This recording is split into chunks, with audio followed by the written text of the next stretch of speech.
कभी सोचा है कि भारत के जो राज्य कुदरती खजाने से सबसे ज्यादा अमीर हैं, मतलब जहां से सारा कोयला या लोहा निकलता है, वही अक्सर सबसे ज्यादा गरीब क्यों रह जाते हैं? ये एक बहुत ही बड़ा और ज़रूरी सवाल है। ओडिशा, झारखंड, छत्तीसगढ़ ये वो राज्य हैं जिनके पास प्राकृतिक धन का आप कह सकते हैं भंडार है, लेकिन फिर भी वहाँ के लोग आर्थिक रूप से इतने पीछे क्यों हैं? चलिए आज इसी पहेली को सुलझाते हैं। अच्छा, तो सबसे पहले जरा इन आंकड़ों पर नजर डालते हैं। ये काफी चौंकाने वाले हैं। देखिए, पूरे भारत में जो औसत प्रति व्यक्ति आय है वो है करीब 2.15 लाख रुपीस। लेकिन अब झारखंड को देखिए, वहां ये आंकड़ा सिर्फ 1.16 लाख रुपीस है, मतलब सीधा सीधा आधा। और ये सिर्फ नंबर नहीं है, ये जमीन की असली हकीकत है। और ऐसा ही हाल छत्तीसगढ़ और ओडिशा जैसे राज्यों का भी है। तो ये आंकड़े साफ साफ इशारा कर रहे हैं कि कुछ तो बहुत बड़ी गड़बड़ है। तो इस गड़बड़ी के पीछे की वजह क्या है? अर्थशास्त्री इसके लिए एक खास शब्द का इस्तेमाल करते हैं, रिसोर्स कर्स, मतलब संसाधन का अभिशाप। ये जो रिसोर्स कर्स है, ये अपने आप में एक विरोधाभास है। इसका सीधा सा मतलब ये है कि जिन जगहों पर कुदरत ने अपना खजाना लुटाया है, वही जगहें विकास की दौड़ में सबसे पीछे रह जाती हैं। सुनने में थोड़ा अजीब लगता है ना, लेकिन यही सच है। तो सवाल ये है कि ये होता कैसे है। देखिए, प्रक्रिया बहुत सीधी है।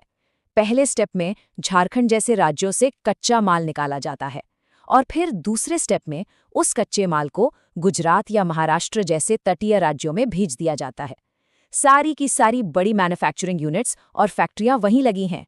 तो जाहिर है, पैसा और विकास भी वहीं होता है, जहां से माल निकला था वहां नहीं। और इसका नतीजा क्या होता है? नतीजा ये कि जिन राज्यों से संसाधन निकाले जाते हैं, उनके हिस्से में सिर्फ नुकसान आता है। जंगल कट जाते हैं, पानी और हवा में जहर घुल जाता है, और वहां रहने वाले लोगों में बीमारियां भी बहुत ज्यादा बढ़ जाती हैं। मतलब विकास कहीं और होता है और उसकी कीमत कोई और चुकाता है।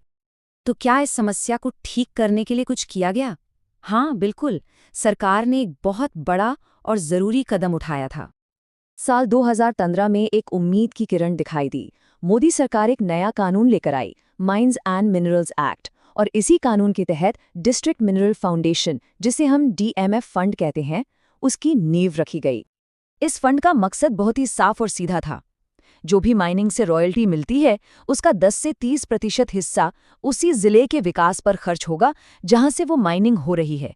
मतलब पैसा बाहर नहीं जाएगा। और ये पैसा लगना कहाँ था? लोगों को साफ पानी मुहैया कराने में, बेहतर स्कूल और कॉलेज बनाने में, युवाओं को नई स्किल सिखाने में, और मेक इन इंडिया के तहत वहीं पर फैक्ट्रियां लगाने में, ताकि स्थानीय लोगों को रोजगार मिले।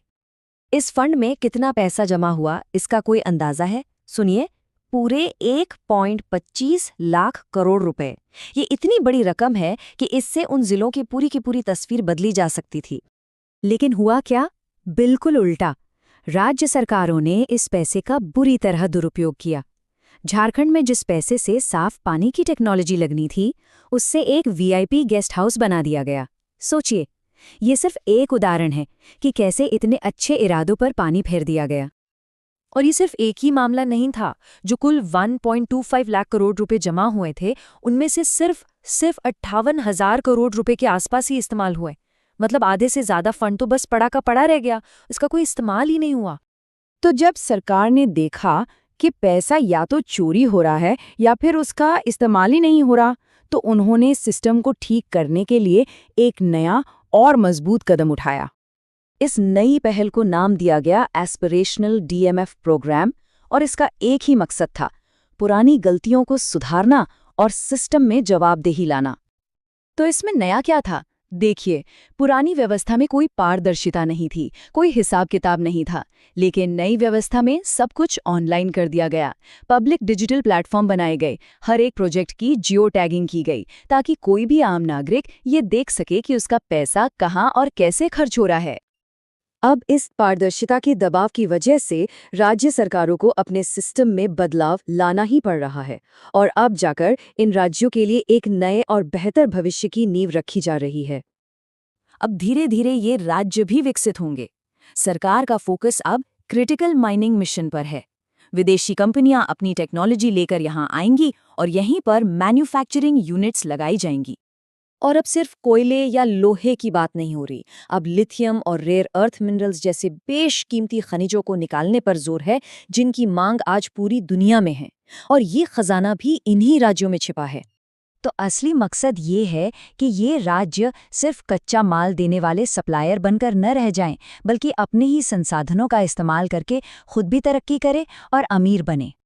हम सबको ये बात हमेशा याद रखनी चाहिए कि आज हमारे घरों में जो बिजली जल रही है, सड़कों पर जो गाड़ियां दौड़ रही हैं, वो सब इन्हीं राज्यों की जमीन से निकले संसाधनों की देन है।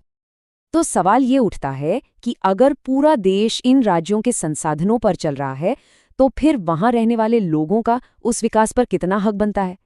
इस बारे में सोचना और बात करना हम सबकी जिम्मेदारी